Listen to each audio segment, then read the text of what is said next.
창세기 20장 1절에서 7절. 아브라함은 마므레에서 네겝 지역으로 옮겨가서 가데스와 수르 사이에서 살았다.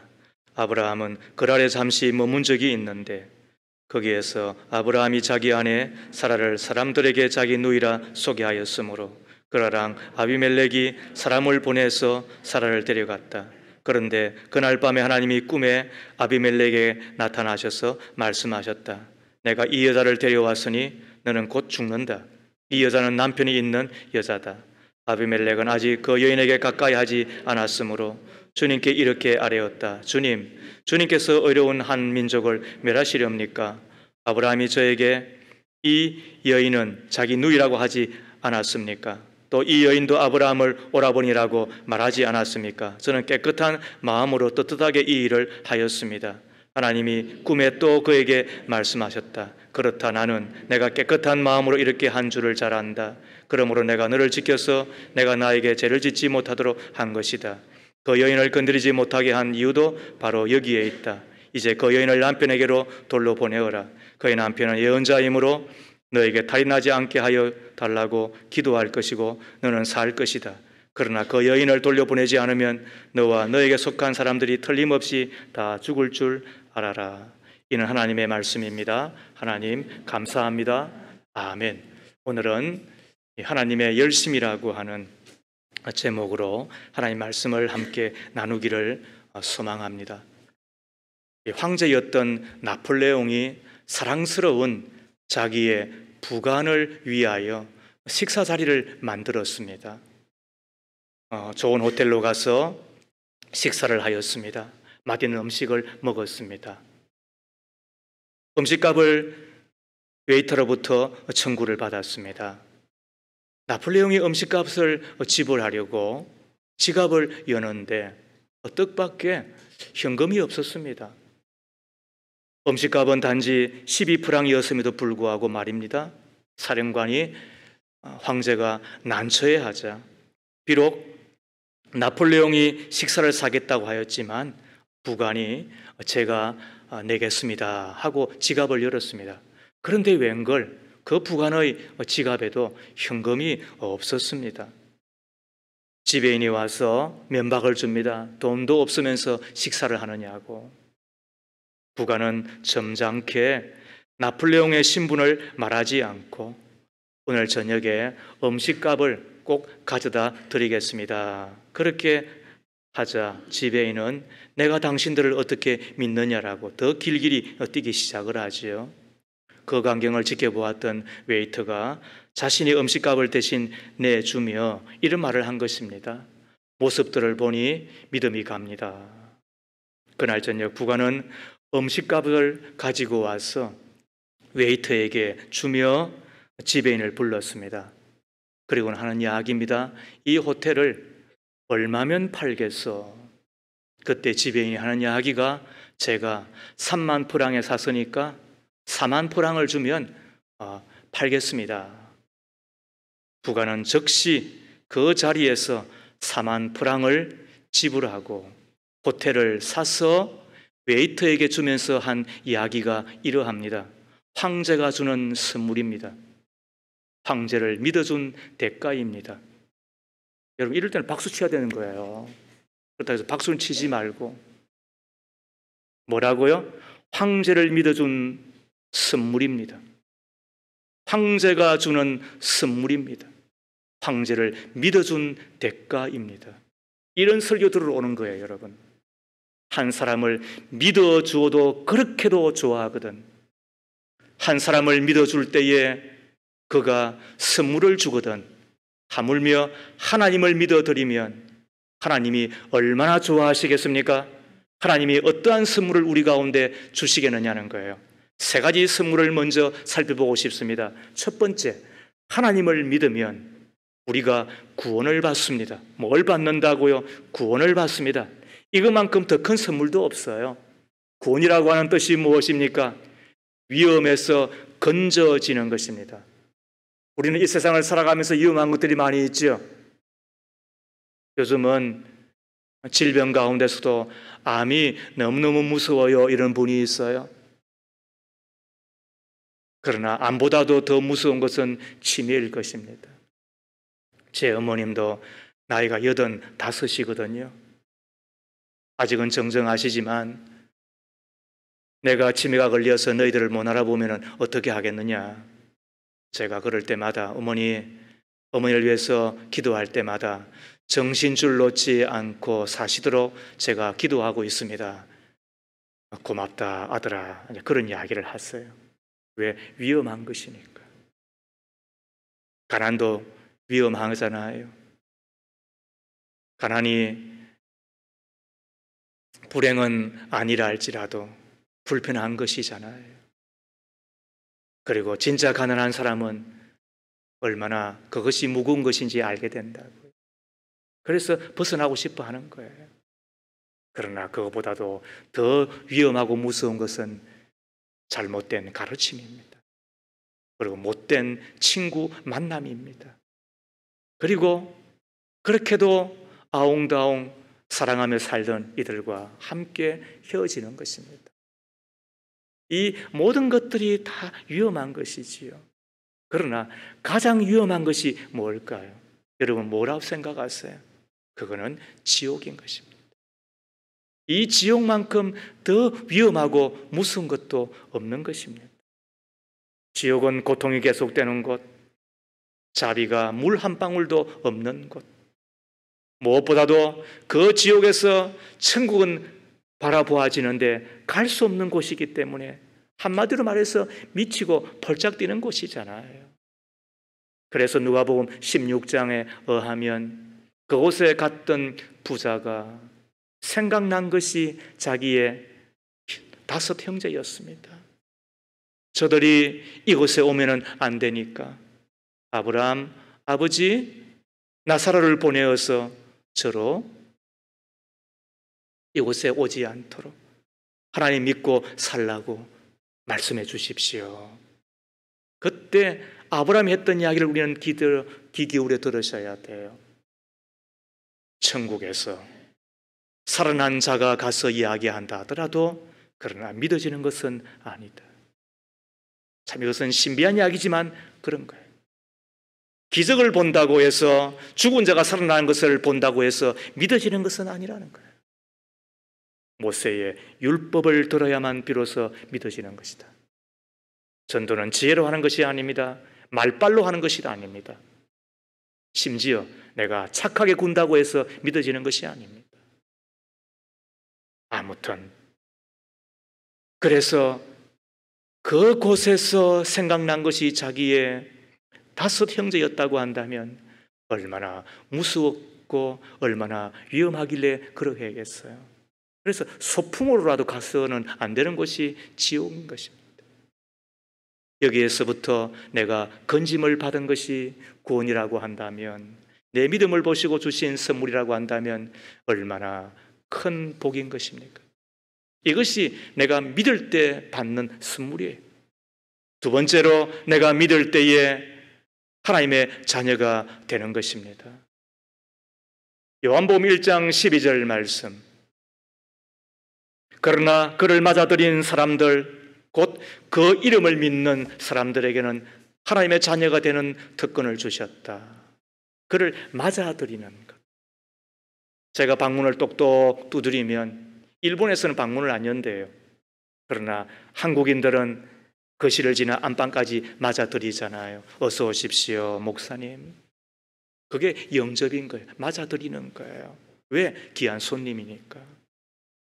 우리도 예수님을 내 마음의 주인으로 모셔드릴 수 있는 길이 있다는 거예요. 그게 뭐예요? 나를 위하여 십자가에 죽으시고 죽으셨다가 다시 3일 만에 부활하신 것을, 그 지금도 하나님 보좌 우편에 살아계신 것을 내가 믿으면, 믿는 순간에 내 마음속에 예수님 하나님이 들어오신다는 거예요. 그리고는 하나님의 자녀가 되는 특권을 주시는 것이지요. 특권, 이게 뭐예요? 첫 번째는 호칭권, 2 번째는 접근권, 3 번째는 천국권, 4 번째는 상속권이 있는 거죠. 하나님이 나의 아버지이기 때문에 여러분, 이 세상에 어떤 종교가 자기가 믿는 절대 신을 향하여서 아버지라고 부르는 데가 어디 있어요? 그런데 우리가 믿는 하나님은 아바, 아버지라고 부르라 그러는 거예요. 아빠, 이게 아람으로 아바예요. 그러고 보면 전 세계 통용어가 이 아버지를 향해서는 아빠라고 이야기하는 것 같아요. 아빠. 한번 따라해 보세요. 아빠.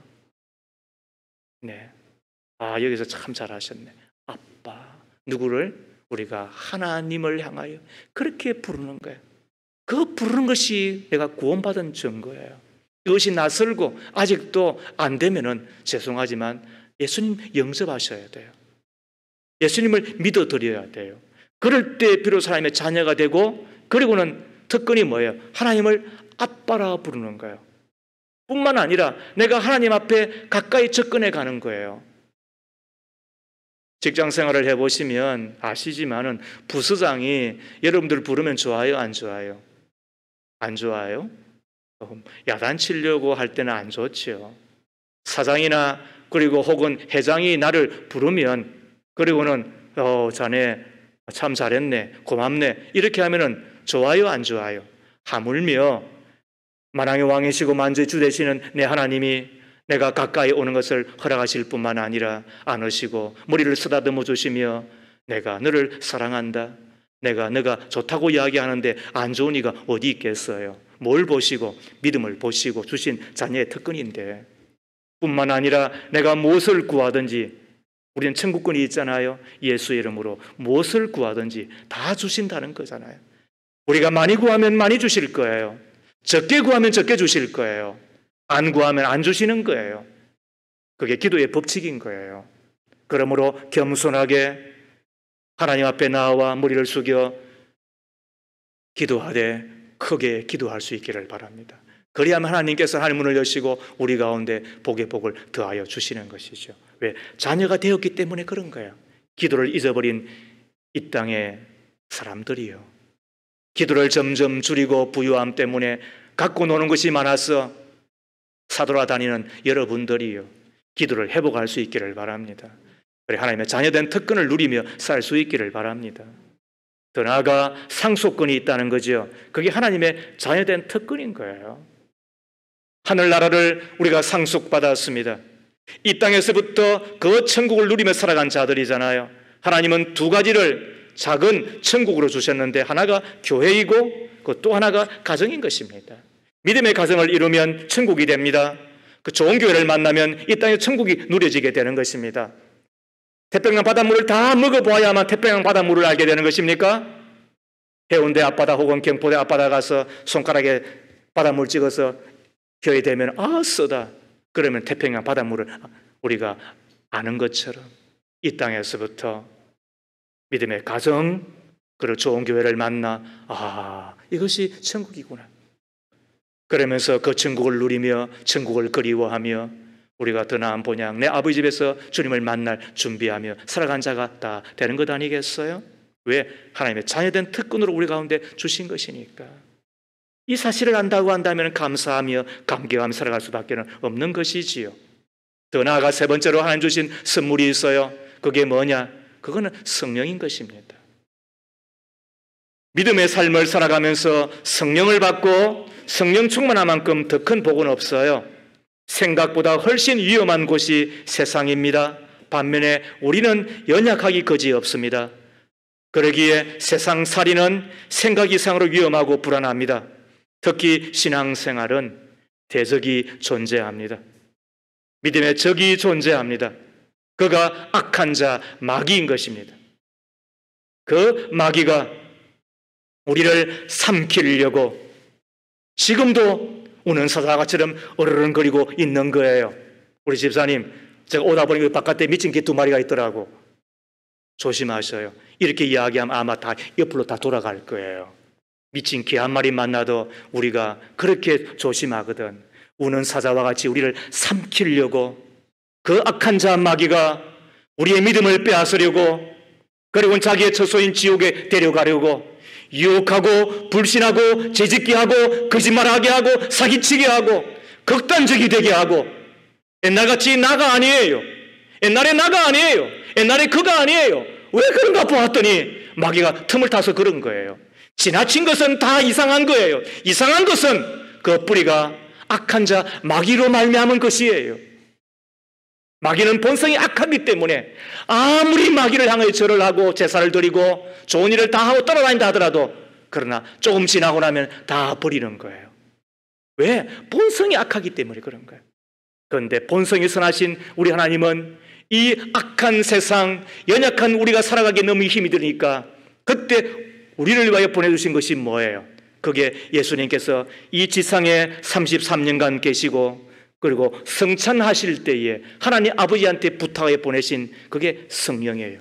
로마서 8장 26절 말씀에 이와 같이 성령께서도 우리의 연약을, 우리의 약함을 도와주신다. 이것 때문에 이 땅에 오신 거예요. 그래서 성령 충만만큼 더 큰 복은 없는 거예요. 가만히 생각해 보면 우리가 넘어지고 자빠지고 꼬꾸라지고 그리고 배반하고 배신하고 살아갈 때가 한두 번인가요? 그때마다 우리를 도우신 이가 성령님으로 인하여서 오늘 내가 이곳에 있다고 한다면 우리가 어떤 자가 되셔야 되나요? 믿는 자가 되셔야 되는 거예요. 그리고 잘 믿는 자가 되셔야 되는 거예요. 잘 믿는 자가 되면 평균 이상의 복을 하나님께서 허락해 주시는 거예요. 내 자녀들에게 줘야 될 선물 가운데 최고가 뭘까요? 여러분은 돈 벌어가지고 돈을 유산으로 주고 싶어 하는 분이 있으시지요? 여러분 그렇게 하지 말아요. 남으면 주고 그리고 나중에 너무너무 힘들면 조금 주고 그렇게 하세요. 어제 글을 보았더니 자녀들이요 유산 받아가지고 안 고마워한대요. 참 기가 막힌 이야기잖아요. 처음에는 헤헤헤 엄마 너무너무 좋아 잘할게 하고 돌아서서 일주일만 지나고 한 달만 지나면 다 잊어버리고 안 고마워한대요. 그러므로 집 있는 분들은 주택연금 들어서 그냥 그거 갖고 사세요. 여러분 괜히 그거 아끼고 말이죠 똥되고 말아요. 여러분 진짜 내 자녀에게 주고셔야 되는 것이 뭐예요? 그거는 지식이고 지혜예요. 그리고 지식의 근본, 지혜의 근본은 믿음이니까 믿음을 주어야 되는 거예요. 그 믿음을 주었을 때에 어떻게 한다고요? 내가 살아있는 동안은 너를 위하여 기도할 수 있고 너를 위하여 조그마한 것이나마 도울 수 있지만 그러나 나는 너보다 분명히 앞설 텐데 그때 너의 손을 붙들고 이 험한 세상 어떻게 가겠느냐? 위에 계신 하나님이 너를 붙들고 갈 거다. 그러므로 믿는 자가 되거라. 잘 믿는 자가 되거라. 나보다도 7배나 이상 잘 믿는 자가 되거라. 하나님께서 아브라함을 부르셨습니다. 그리고는 아브라함에게 믿음을 주셨는데 그 믿음을 주신 이유가 뭔지 창세기 18장 19절에 내가 아브라함을 선택한 것은 그가 자식들과 자손을 잘 가르쳐서 나에게 순종하게 하고 옳고 바른 일을 하도록 가르치라는 뜻에서 한 것이다. 하나님께서 아브라함을 선택하신 이유가 뭐예요? 자식들 잘 가르쳤어. 그리고 하나님 순종하며 그리고 옳고 바른 일 하도록 가르치라고. 제가 이 말씀을 최근에 읽고서 얼마나 충격을 받았는지 몰라요.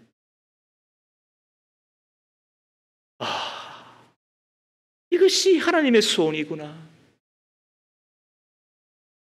내 가정의 믿음의 대가 끊어지는 것만큼 하나님의 고통이었고 그리고 내 가정의 믿음이 다시 이어져 끝까지 하나님께 순종하며 옳고 바른 일을 하면서 살아가는 자손들이 이어지는 것만큼 하나님의 더 큰 소원도 없구나. 그래서 제가 한 번씩 공갈 치듯이 하잖아요. 내 가정에 불신 영혼 들어올 수 없다. 뭐 친구를 만나고 하는 것까지 어떻게 내가 말리겠느냐. 밥 먹는 것까지 내가 어떻게 따라다니겠느냐. 그러나 운명을 같이 할 수는 없다. 그러면 내 집을 떠나라는 거예요. 그리고 혼자 살거라. 왜? 그게 하나님이 나를 부르신 목적이니까. 그거 안 하고 어떻게 내가 목사를 하며 그거 안 하고 어떻게 하겠느냐. 가끔 제 두 아이에게 아빠가 목사니까 너가 하나님의 교회 안에서는 아빠가 하는 일을 돕는 자가 되거라. 지금까지는 그래도 두 아이가 한 번도 줄 어기지 아니하고 또 교회에 봉사하고 재수하면서까지도 또 첫째는 여러분 박사된 거 아시죠? 자랑이 아니고 28에 박사되었습니다. 이미 2년 전에 박사학위 땄습니다. 그 가운데서도 한 번도 줄 어기지 않고 교회 봉사하는 거 놓지 아니하고 끝까지 살아준 게 고맙지요. 그때마다 한편으로는 설명하고 또 한편으로는 따독이고 한편으로는 이렇게 하면 잘 된다고. 그래서 제 기도는, 식사 기도는 제 아이나 제 아내한테 한 번도 맡기지 않은 적이 없습니다. 365일 모든 식사 기도는 제가 합니다. 그리고 그 기도는 대한민국의 통일을 위하여 인류의 복음화를 위해서 한 번도 기도한 적이 없습니다. 두 아이만을 위해서 기도합니다. 왜? 그게 아비된 저의 하나님께서 당부하신 바이니까. 믿는 자가 될 뿐만 아니라 믿음을 물려주는 자, 그리고 다시 잘 믿는 자가 되기를 바라는, 이것이 하나님의 바람이며, 그리할 때에 하나님께서 우리에게 가장 좋은 것을 선물로 주시는 것 아니겠어요? 자, 그런데 오늘 그 믿음에 대한 이야기가 우리가 생각하고는 좀 틀려요. 오늘 본문의 시작은 이렇게 시작이 됩니다. 1절에 아브라함은 마므리에서 네겝 지역으로 옮겨가서 가데스와 수르 사이에서 살았다. 아브라함은 그라에 잠시 머문 적이 있는데 거기에서 아브라함이 자기 아내 사라를 사람들에게 자기 누이라 소개하였으므로 그라랑 아비멜렉이 사람을 보내어서 사라를 데려갔다. 사라를 데려갔다. 누가?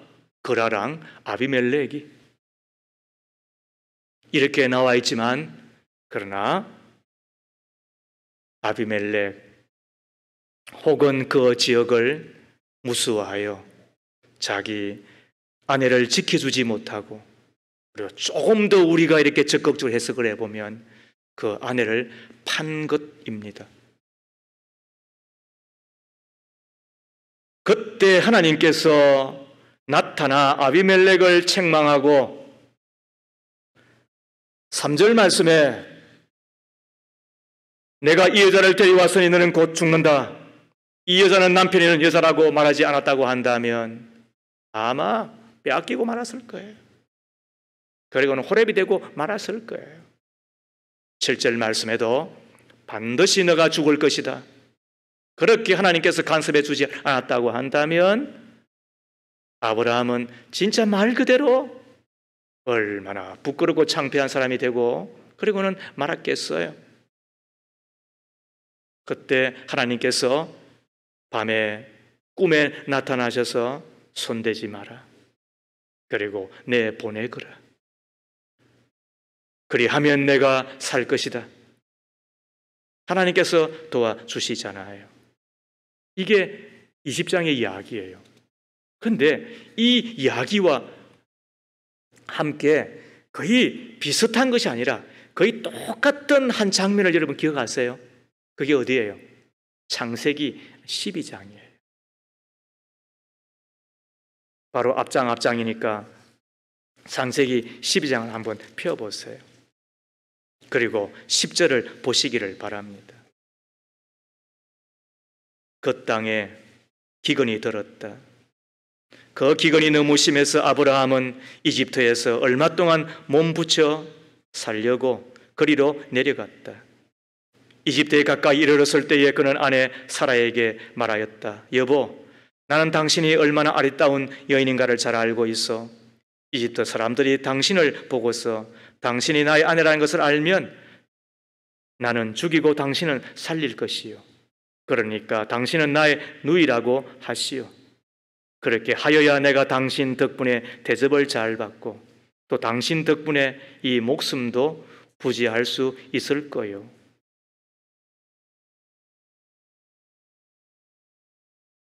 이런 판박이가 없죠. 그곳에 가서 뭐라고 이야기 안 해요. 당신이 나의 누이라고 하시오. 당신 덕분에 내가 대접을 잘 받고. 이건 아니 포주지 이거. 그잖아요. 말이야 대접을 잘 받고 이렇게 돼 있지만은 아무튼 다른 말로 하면은 돈도 벌고 그리고는 잘 대우도 받고 내가 당신 덕분에 또 살 수도 있을 거요. 기가 막히잖아요.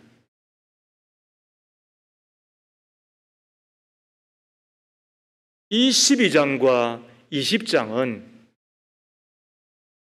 동일한 인물 아브라함에게서 바로라고 하는 이집트의 왕과 그랄의 왕 아비멜렉 정도가 바뀌었을 뿐이지 그런데 이 행태는 똑같은 거예요.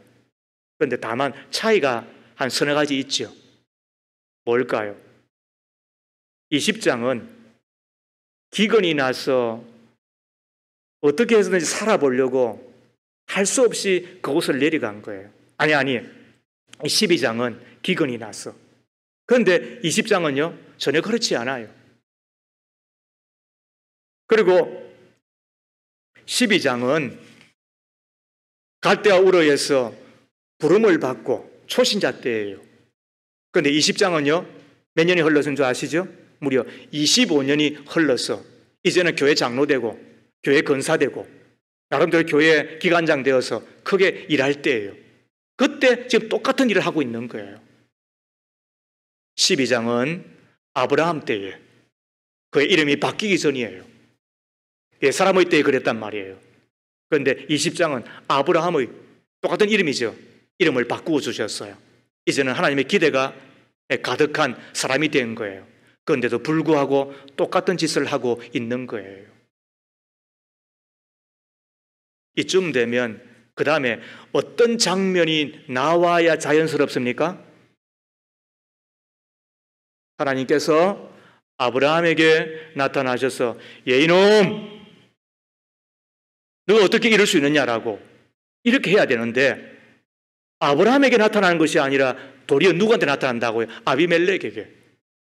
그리고 아브라함에게 너 죽을래 지금 이렇게 이야기해도 시원찮을 판인데 누구한테 죽을래 이야기한다고요? 아비멜렉에게.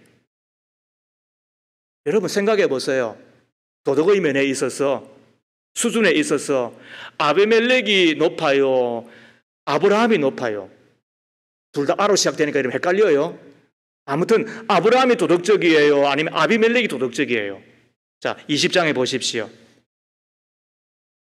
4절 말씀에 아비멜렉은 아직 그 여인에게 가까이 하지 않았으므로 주님께서 이렇게 아뢰었다. 주님께서 어려운 한 민족을 멸하시렵니까? 누가 하는 이야기예요? 아비멜렉이. 그리고 5절 하반절에 저는 깨끗한 마음으로 떳떳하게 이 일을 하였습니다. 주님도 6절에 인정하잖아요. 하나님이 꿈에 또 그에게 말씀하셨다. 그렇다 너는 내가 깨끗한 마음으로 이렇게 한 줄을 잘 안다. 그러면은 지금 누구를 치야 되는 거예요? 훨씬 도덕적이잖아요. 아비멜렉이. 훨씬 나쁜 놈이잖아요. 아브라함은. 아니 보십시오.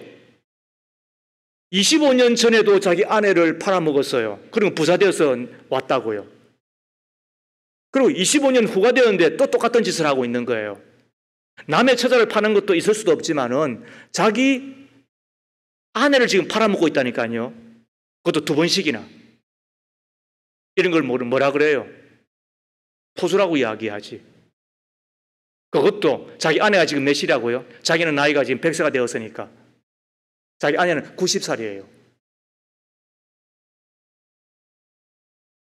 이런 걸 보고 어처구니 없다고 이야기하는 거예요. 그런데도 불구하고 아브라함에게 하나님께서는 아무 말씀하지 않는 거죠. 우리 여기에서 의아함이 있는 거예요. 보통은 이런 일이 있고 나면은 하나님께서 너 혼나야 되겠다. 너 한 번은 당해야 되겠다. 그래서 다리를 꺾어 놓든지 아니면 목을 부르면 확 죽어버리니까 최소한 어떻게 한다고요? 큰 우환 때문에 완전히 삶이 거들난다든지 와 죽을 뻔했다. 내가 다시는 이렇게 하지 말아야 되겠다. 역시 하나님은 살아계시는 거구나. 이 이후로는 잘하겠습니다. 이렇게 말이 이어져야만 야 그래 역시 하나님은 좋으신 분이시지만은 그래도 공의로우신 분이고 내 하나님 앞에 이렇게 사는 것이 제대로 잘 사는 것이구나. 여러분 이렇게 최소한 우리가 도전을 받고 그리고는 교훈을 받는 것 아니겠어요? 그런데 아브라함에게는 일체 나타나지 않아요. 도리어 아비멜렉에게 나타나서 하는 이야기가 한마디로 말하면 너 죽어야 되겠다. 너 죽어야 되겠다. 이렇게 말씀하시는 거잖아요. 여러분 이해가 됐어요? 하나님은 이해되어지지 않은 이 엉뚱한 사건을 통하여 우리에게 말씀하고 싶어 하는 것이 무엇일까요? 하나님께서 오늘 이 창세기 12장 혹은 20장을 통하여서 우리에게 말씀하고 싶어 하는 것이 무엇일까요? 이거 배우셔야 된다고요. 그것은 아브라함을 택하시고 그리고 아브라함을 믿게 하신 것을 통하여 믿음이란 게 무언가는 거예요. 믿음은 어떻게 주어졌느냐는 거예요. 내가 믿는다고 하는 것이 무엇으로 말미암았는가? 그 이야기를 하고 싶어 하시는 거예요. 아브라함의 생애를 통하여서 우리가 볼 수 있는 것은 어쩌면은 전혀 소망이 없는 사람이에요. 계속해서 죄를 짓고 습관적인 추악한 죄를 짓고 있잖아요. 그럼에도 불구하고 하나님은 끝까지 아브라함을 놓지 않으세요. 하나님은 아브라함을 끝까지 붙들고 계시는 거예요. 누구 마음대로? 하나님 마음대로. 토기장이가 흙으로 그릇을 빚어 어떤 그릇은 버리고 어떤 그릇은 취하시잖아요. 토기장이가 흙으로 그릇을 빚어 어떤 것은 깨어서 버려버리고 어떤 그릇은 취하여 귀한 그릇으로 쓰잖아요. 이걸 뭐라 그래요? 토기장이 마음이라 그런다고요.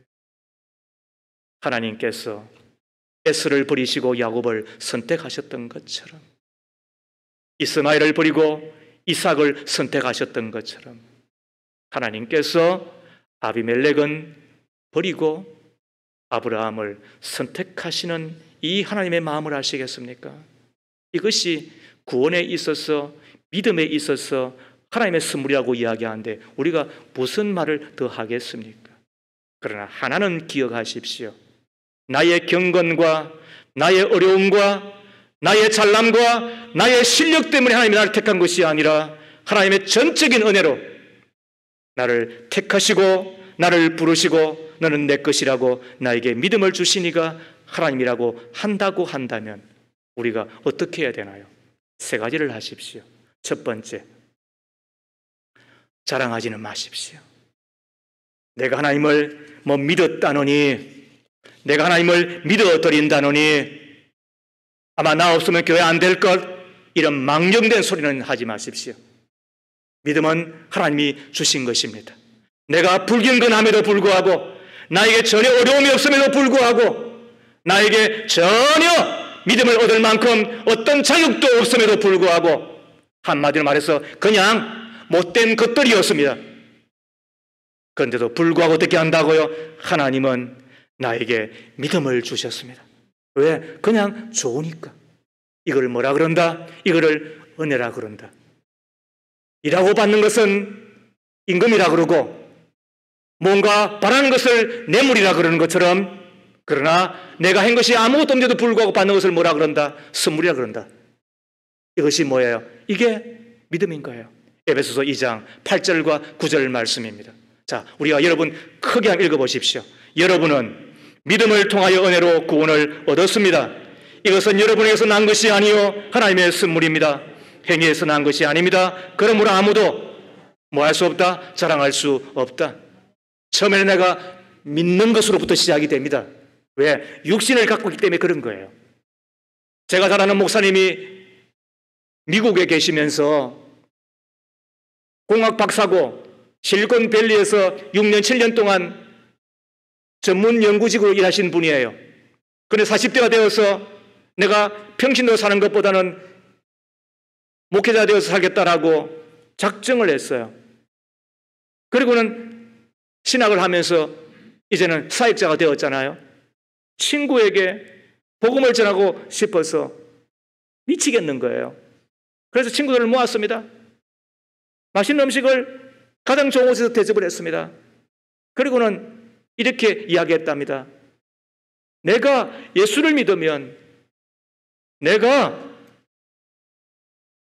10만 불을 주겠다. 10만 불이 얼마예요? 1억 3천만 원이에요. 그렇게 이야기하면 우리 같으면 어떻게 해요? 알았어. 뭘 또 그런 이야기를 그렇게 크게 하냐 이러면서 받고 교회 가면 되잖아요. 근데 그분이 뭐라고 한 줄 알아요? 너 지금 거짓말하는 거지 이러더라는 거예요. 그러고 보면 사람들은 잘 안 믿어요. 믿으라고 해도 잘 안 믿어요. 그런데 하나님께서 나에게 믿게 해주시는 거예요. 잘 안 믿기 때문에 처음에는 내가 하나님을 믿습니다. 나의 죄를 위하여 십자가에 죽으시고 다시 사흘 만에 부활하셔서 하늘보다 우편에 계신 예수님, 다시 오실 예수님 제가 믿습니다. 이렇게 입을 열고 고백은 해요. 왜? 불신이 떠나게 하기 위하여. 근데 좀 지나고 나면은 내가 믿는 자가 되었구나. 그래서 오늘 이곳에 와서 예배하며 말씀을 듣는 것은 여러분 기적인 줄로 믿습니다. 하나님이 오게 하신 줄로 믿습니다. 아무리 오게 하고 손잡아 주어도 안 옵니다. 그래서 이 가족 전도가 힘이 든 게 뭐냐? 조금만 수가 틀리면 뭐라 그래요? 나 교회 안 갈래. 그리고는 또 뭐 해달라고 하고, 그리고 좀 하나 안 해주면 말이죠, 막 터집 잡고, 그리고 복을 나가지고 말이죠, 계속 대드는 이유가 뭐예요? 믿기 때문에. 그때 필요한 게 뭐냐? 내 마음의 문을 열고 예수님을 내가 믿겠다고 딱 하면 불신이 떠나는 거예요. 그리고는 그것마저도 주님이 해주시다는 것이 그때 느껴지는 거예요. 그리고는 평생 내가 이 믿음에 대해서만은 자랑할 것이 없다. 그래서 한없는 겸손이 그때부터 임하는 거예요. 그리고 그 겸손과 함께 하나님이 복을 주시는 거예요. 두 번째로 하나님께서 나에게 열심을 나를 설득하여 이 믿음을 주셨다고 한다면 어떻게 하라는 거예요? 쓰임 받는 것에 대해서 감사하셔야 되는 거예요. 누가복음 17장 7절 이하 너희 가운데서 누구에게 밭을 갈거나 양을 치는 종이 있다고 하자 그 종이 들에서 돌아올 때에 어서 와서 식탁에 앉아라 하고 그에게 말할 사람이 어디 있겠느냐? 오히려 그에게 말하기를 너는 내가 먹을 것을 준비하여라. 내가 먹고 마시는 동안에 너는 허리에 동이고 시중을 들으라. 그런 다음에야 먹고 마시라 하지 않겠느냐? 그 종이 명령한 대로 다 하였다고 해서 주인이 그에게 고마워하겠느냐? 이와 같이 너희도 명령을 받은 대로 다 하고 나서 우리는 쓸모없는 종입니다. 우리는 마땅히 해야 할 일을 하였을 뿐입니다. 이것이 믿음의 종이 해야 될 말입니다. 주께서 나에게 믿음을 주시고 그리고 이 세상에 많고 많은 사람들이 있음에도 불구하고 나로 주를 예배하며 나로 주의 복음의 사업에 참여하며 내가 주님의 이 모든 일들을 다 할 수 있도록 직분도 주시고 힘도 주시고 마음도 주시니가 여호와이십니다. 나는 이 모든 것을 행하였을 따름입니다. 주님 고맙습니다. 이것밖에 없는 거예요. 그러므로 내가 쓰임받은 것에 대한 감사가 있는 것이지 내가 주의 일을 좀 더 했다고 하는 억울함이 있어요? 내가 보상받지 못한 섭섭함이 있어요? 십자가는 결코 머리를 들고 뛰어갈 수 없다고는 이야기 들어보셨지요? 그 십자가를 짊어지고 머리를 숙이고 주를 따르며 다만 나 같은 죄인 살리신 주님의 그 은혜를 노래하며 감사하며 감격하며 살아가는 것 외에 뭐가 더 있겠습니까? 주님의 그 열심히 나를 믿음으로 살게 해주셨는데, 마지막 세 번째, 하나님의 열심으로 말미암아 내가 믿음을 갖고 사는 자가 되었다고 한다면, 잘 믿도록 하나님이 나에게 해주신다고 한다면 흔들리지 말고 오직 더욱 주의 일에 힘쓰는 자가 되십시오. 고린도후서 전서 15장 57절 58절. 그러나 우리 주 예수 그리스도를 통하여 우리에게 승리를 주신 하나님께 우리는 감사를 드립니다. 그러므로 나의 사랑하는 형제 자매 여러분, 굳게 서서 흔들리지 말고 주님의 일을 더욱 많이 하십시오. 여러분이 아는 대로 여러분의 수고가 주님 안에서 헛되지 않습니다. 믿음의 선물을 주시니, 그리고 지금도 날마다 믿게 하셔서 오늘도 내일도 내 손을 붙들고 믿음에서 떠나지 않도록, 믿음을 배신하지 않도록, 그리고 천국까지 나를 이끌고 가시는 하나님의 그 열심을 생각한다고 한다면 자랑하지 마십시다. 쓰임받는 것에 대해 깊은 감사만 드리십시다. 더욱더 주의 일에 힘쓰는 자가 되십시오.